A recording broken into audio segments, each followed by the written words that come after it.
রবীন্দ্রভারতী বিশ্ববিদ্যালয় থেকে ডিস্টেন্স মোডে যে সমস্ত হিস্ট্রির ছাত্রছাত্রীরা মূলত 4th সেমিস্টারে এমএ পড়াশোনা করছো তাদের উদ্দেশ্যে আজকের আমি ফাইনাল সাজেশন নিয়ে চলে এসেছি।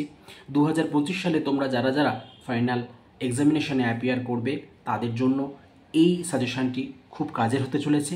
সো 4th সেমিস্টারের ফার্স্ট যে পেপার অর্থাৎ সিসি 4.1 এই পেপারের ইউনিট 1-এর ইম্পর্টেন্ট প্রশ্নগুলো শেয়ার করছি, প্রত্যেকে এগুলোকে একটু নোট ডাউন করে নাও। ফার্স্ট যে প্রশ্নটি ইম্পর্টেন্ট সেটি হলো elucidate the origin and growth of banking system in colonial India during the 19th and the 20th century. ঊনবিংশ এবং বিংশ শতকের ভারত মানেই ব্রিটিশ শাসনাধীন ভারত, ঊনবিংশ এবং বিংশ শতক মানেই ঔপনিবেশিক ভারত। আর এই ঔপনিবেশিক শাসনাধীনে ভারতবর্ষের যে ব্যাংকিং ব্যবস্থাপনা তার উদ্ভব এবং বিকাশ ঠিক কীভাবে হয়েছিল সেটার উপর ওভারঅল এই প্রশ্নটি তোমাদের তৈরি হয়ে নিতে হবে। খুব ইম্পর্টেন্ট, খুব মন দিয়ে করে নিও। নাম্বার 2 যেটি ইম্পর্টেন্ট সেটি হলো right briefly the fiscal policy of British Indian government between 1858 and 1914। অর্থাৎ 1858 থেকে 1914 খ্রিস্টাব্দের মধ্যবর্তী পর্যায়ে এদেশে ব্রিটিশ সরকারের যে ফিসক্যাল পলিসি, তাদের যে আয় ব্যয়ের যে নীতি এবং সেই সম্পর্কিত নানান ধরনের যে বিষয়বস্তু, তার উপরে কিন্তু এই দ্বিতীয় প্রশ্নটি তোমাদের তৈরি হয়ে উঠতে হবে। নাম্বার 3 যেটি অত্যন্ত ইম্পর্টেন্ট প্রশ্ন সেটি হলো discuss the impact of the great depression or you can say the great economic depression on Indian rural economy. আমরা প্রত্যেকে জানি যে 1929-30 খ্রিস্টাব্দের গোটা পৃথিবীব্যাপী, গোটা বিশ্বব্যাপী যে আর্থিক মহামন্দা বা অর্থনৈতিক মহামন্দা বা ইকোনমিক ডিপ্রেশন সেটা কিন্তু ব্যাপক প্রভাব রেখেছিল। ভারতবর্ষ তার বাইরে নয়। ভারত ঔপনিবেশিক শাসনাধীন ভারত হলেও, ভারত পরাধীন ভারত হলেও সেই ঔপনিবেশিক ভারতের উপর এই যে অর্থনৈতিক মহামন্দা সেটার প্রভাব কি পড়েছিল যদিও আমাদের খেয়াল রাখতে হবে। একটা স্পেসিফিক জোন এখানে মেনশন করে দিয়েছে, ভারতের যে রুরাল ইকোনমি, তার উপরে এই অর্থনৈতিক মহামন্দার প্রভাবটা কিন্তু খুব ভালো করে তোমরা তৈরি হয়ে নিও। নাম্বার 4 যেটি important, discuss about the internal trade of east India company during 18th century India. और এই প্রশ্নটা একটু অন্যভাবে ঘুরিয়ে দিতে পারে, briefly discuss about the east India company and Indian trade. অর্থাৎ ব্রিটিশরা যখন ভারতবর্ষে ইন করলো, বিশেষ করে পলাশী যুদ্ধের আগে থেকে তারা ইন করলেও পলাশী যুদ্ধের পরে পরে তাদের তো এদেশে দাপট বহুগুণে বেড়ে যায়। তো সেই অষ্টাদশ শতকে ব্রিটিশ ইস্ট ইন্ডিয়া কোম্পানি এবং ভারতবর্ষের যে ব্যবসা বাণিজ্য, তাদের যে ট্রেডিং রিলেশনশিপ, এই সবটা মিলেমিশে কিন্তু একটি প্রশ্ন তোমরা তৈরি হবে। তবে তার মধ্যে ইন্টারনাল ট্রেডটা একটু বেশি করে ফোকাসে রেখে বা জোর দিয়ে কিন্তু তৈরি হবে। সো ইউনিট 1-এর এই 4টি প্রশ্ন যদি খুব ভালো করে তোমরা তৈরি হও, আমি ডেফিনেট শিওরের মধ্যে কিন্তু একটি প্রশ্ন তোমরা ফাইনালে পেয়ে যাবে। ইউনিট 2-তে চলে আসবো। ইউনিট 2-এর যে প্রথম প্রশ্নটি ইম্পর্টেন্ট সেটি হলো write a short note about the reserve bank. আমরা প্রত্যেকে আরবিআই বা রিজার্ভ ব্যাঙ্ক অফ ইন্ডিয়া এই নামটার সঙ্গে পরিচিত আছি।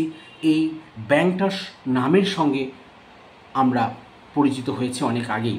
তো সেই রিজার্ভ ব্যাঙ্ক, তার সম্পর্কে, তার যে উত্থান, তার যে বিকাশ, তার পরবর্তীকালে যে বিবর্তন, সবটা মিলেমিশে একটি প্রশ্ন ইম্পর্টেন্ট, খুব ইম্পর্টেন্ট। ইউনিট 2-এর ফার্স্ট ইম্পর্টেন্ট প্রশ্ন কিন্তু এটি, খুব ভালো করে তৈরি হয়ে নিও।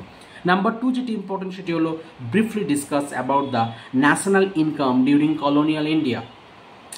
ঔপনিবেশিক শাসনাধীন ভারতের যে ন্যাশনাল ইনকাম, সেইটির উপরে কিন্তু একটি তোমাদের নিবন্ধ বা প্রবন্ধ তৈরি করে নিতে হবে। একটি উত্তর তোমাদের সমৃদ্ধভাবে তৈরি হয়ে উঠতে হবে, কেননা এটিও কিন্তু আসার সম্ভাবনা যথেষ্ট রয়েছে। নাম্বার 3 যেটি ইম্পর্টেন্ট প্রশ্ন হতে চলেছে সেটি হলো explain the impact of railway system in colonial India. ঔপনিবেশিক ভারতের যে রেলওয়ে ব্যবস্থাপনা, ঔপনিবেশিক ভারতের যে রেলওয়ে সিস্টেম, সেইটির উপরে কিন্তু একটি গুরুত্বপূর্ণ প্রশ্ন তোমাদের বেলা খুব ইম্পর্টেন্ট, তোমরা কিন্তু তৈরি হয়ে নিও। নাম্বার 4 যেটি ইম্পর্টেন্ট সেটি হলো write a note on banking development in colonial India. দেখো, একটু আগে আমি একটা কথা বলছিলাম যে ঔপনিবেশিক শাসনাধীন ভারতে একাধিক বিষয় কিন্তু তার উদ্ভব এবং বিকাশ আমরা লক্ষ্য করেছি।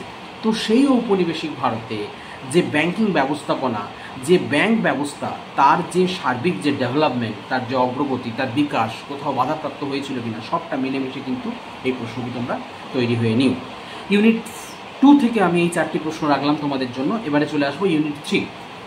ইউনিট 3-তে যে প্রশ্নগুলো ইম্পর্টেন্ট হতে চলেছে সেটি হলো প্রথম প্রশ্ন, do you think that the Indian big bourgeoisies emerged through cooperation with the British rather than competition. খুব ভালো করে প্রশ্নটা খেয়াল করবে।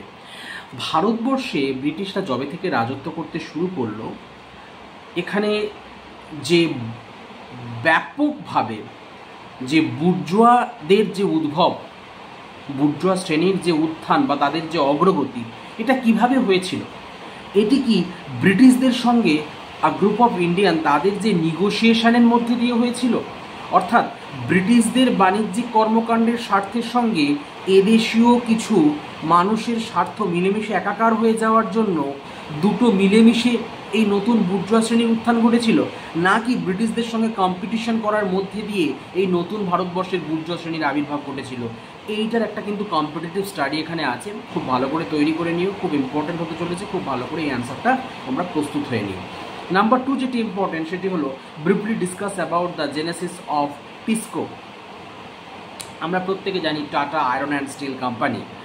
এই যে tata iron and steel company, যে জামশেদপুরে যে টাটা যে পথ চলা শুরু হয়েছিল জামশেদজি টাটার হাত ধরে, সেটা কিন্তু ভুলে গেলে চলবে না ঔপনিবেশিক শাসনাধীন ভারতে। তো তার সেই উত্থান, তার যে জার্নি, তার যে একটা ঐতিহাসিক একটা অগ্রগতি আমরা বলতে পারি, যেটা কিনা ভারতবর্ষের যে ঔপনিবেশিক ভারতে তো বটে, ইনফ্যাক্ট স্বাধীন ভারতেও যে হেভি ইন্ডাস্ট্রি বলতে আমরা টাটাকে ছাড়া ভাবতেই পারি না, তার সেই সার্বিক যে ইতিহাস, এইটার মধ্যে কিন্তু তোমাদের তৈরি হয়ে উঠতে হবে। নাম্বার 3 যেটি ইম্পর্টেন্ট সেটি হলো write a short note about the emergence of cotton industry in colonial India. ঔপনিবেশিক ভারতের তো অনেক ইন্ডাস্ট্রির আমরা নাম শুনেছি ব্রিটিশ শাসনাধীন ভারতে, তার মধ্যে কিন্তু কটন ইন্ডাস্ট্রি বা কেউ কেউ এটাকে উইভার ইন্ডাস্ট্রিও বলে থাকে, এটা কিন্তু অত্যন্ত গুরুত্বপূর্ণ। সুতি বস্ত্র বা বস্ত্রশিল্পের যে উদ্ভব বিকাশ, তাদের প্রতিবন্ধকতা, তাদের XYZ সবটা মিলেমিশে কিন্তু এই কটন ইন্ডাস্ট্রির উপরে একটু প্রশ্ন তোমরা তৈরি হয়ে নিও। নাম্বার 4 যেটি ইম্পর্টেন্ট সেটি হলো write a short note about the emergence of jute industry in colonial India. ঔপনিবেশিক শাসনাধীন ভারতে যে যে ইন্ডাস্ট্রিগুলো আমরা এমার্জ করতে রেখেছিলাম, ঔপনিবেশিক শাসনাধীন ভারতে যে যে ইন্ডাস্ট্রিগুলো পুরো ওয়ার্ল্ড ওয়াইড ট্রেড অ্যান্ড ফাইন্যান্সের সঙ্গে কানেক্টেড হয়ে পড়েছিল, তার মধ্যে একটি কিন্তু জুট ইন্ডাস্ট্রি। বিশেষ করে আমরা যারা বাংলা থেকে বিলং করি, আমরা প্রত্যেকে জানি যে হুগলি নদীর দুই তীরে যে চট কল গড়ে উঠেছিল, সবটাই কিন্তু পাট শিল্পের সঙ্গে অতপ্রতভাবে জড়িত। ইনফ্যাক্ট আজকের দিনেও অল ওভার ইন্ডিয়াতে, অল ওভার ওয়ার্ল্ডে কিন্তু যে জুট ইন্ডাস্ট্রি, সেখানে যে উৎপাদন ব্যবস্থা, তার যে কোয়ালিটি, তার যে গুণমান, সবটাও কিন্তু এখনও পর্যন্ত এই বাংলার যে হুগলির দুই ধারে যে সমস্ত পাটকলগুলো রয়েছে সেখান থেকে কিন্তু এখনও পর্যন্ত রপ্তানি হয়ে চলেছে। তো এক কথায় বলতে গেলে ঔপনিবেশিক ভারতের যে জুট ইন্ডাস্ট্রি, সেইটার উপরে কিন্তু একটি তোমাদের প্রশ্নের আনসার তৈরি হয়ে নিতে হবে। চলে আসবো ইউনিট 4-এর যে কটি প্রশ্ন ইম্পর্টেন্ট। এখনও পর্যন্ত প্রত্যেকটা ইউনিট থেকে আমি কিন্তু চারটে করে প্রোভাইড করেছি। ইউনিট 4-এর ক্ষেত্রেও আমি মাত্র 4টি প্রশ্ন তোমাদের সঙ্গে শেয়ার করব। ইউনিট 4-এর ফার্স্ট যে প্রশ্নটি ইম্পর্টেন্ট সেটি হলো write a short note about establishment of AITUC। AITUC সবকটা ক্যাপিটাল ফর্মে আছে, আমি একটু বলে রাখি এর ফুল ফর্মটা, সেটা হলো all India trade union Congress. আমরা প্রত্যেকে তো জাতীয় কংগ্রেসের প্রতিষ্ঠা আমরা জানতাম 1885 সালে, কিন্তু পরবর্তীকালে এই জাতীয় কংগ্রেসেরই একটি শাখা সংগঠন হিসাবে এমার্জ করেছিল AITUC বা all Indian trade union Congress. ভারতবর্ষের বিভিন্ন যে ট্রেড অ্যান্ড ফাইন্যান্সিয়াল যে সেক্টরগুলো ছিল, সেখানে শ্রমিক এবং সেই সংক্রান্ত নানান ধরনের তাদের ইস্যু ছিল, সেগুলোকে ডিল করার জন্য একটা বলতে পারো একটা শ্রমিক সংগঠন হিসাবে আত্মপ্রকাশ করেছিল বিংশ শতকের প্রথমের দিকে, স্পেশালি প্রথম বিশ্বযুদ্ধের পরপর এমার্জ করেছিল। এবং এই অল ইন্ডিয়ান ট্রেড ইউনিয়ন কংগ্রেসের তার যে প্রতিষ্ঠা কীভাবে হয়েছিল বা সেই সংক্রান্ত নানান বিষয়বস্তু নিয়ে কিন্তু এই প্রশ্নটা তোমরা তৈরি হয়ে নিও। পরের যে প্রশ্নটি ইম্পর্টেন্ট সেটি হলো analyse the historiography of labour movement in India. দেখো, ভারতবর্ষের বিভিন্ন যে মুভমেন্ট রয়েছে, ব্রিটিশ শাসনাধীন ভারতে নানান ধরনের আন্দোলন আমরা দেখেছি, কখনো শ্রমিক আন্দোলন, কখনো কৃষক আন্দোলন, কখনো আদার্স XYZ আমরা আন্দোলন শুনেছি। তো এই লেবার মুভমেন্ট এটাকে কিন্তু একটা ক্যাটাগরির মধ্যে ফেলা হয়েছে। যদিও আমরা একটা সময় দেখব লেবার মুভমেন্টটা শুধু আর লেবারদের ইস্যু থাকছে না, সেটা কিন্তু ব্রিটিশদের যে অ্যাক্টিভিটি, যে নেগেটিভ অ্যাক্টিভিটি, তার একটা প্রত্যুত্তর হিসাবে উঠে আসছিল। বা ভারতের যে স্বাধীনতা সংগ্রাম, তার সঙ্গে লেবার মুভমেন্ট একটি পর্যায়ে কিন্তু একে অপরের সঙ্গে মিলেমিশে একাত্ম হয়ে যায়। তো সবটা মিলেমিশে ভারতের যে ঔপনিবেশিক ভারতের যে লেবার মুভমেন্ট, সেটির উপর একটি নোট কিন্তু তোমরা তৈরি হয়ে নিও। নাম্বার 3 যেটি ইম্পর্টেন্ট সেটি হলো discuss about the labour movement in post colonial India.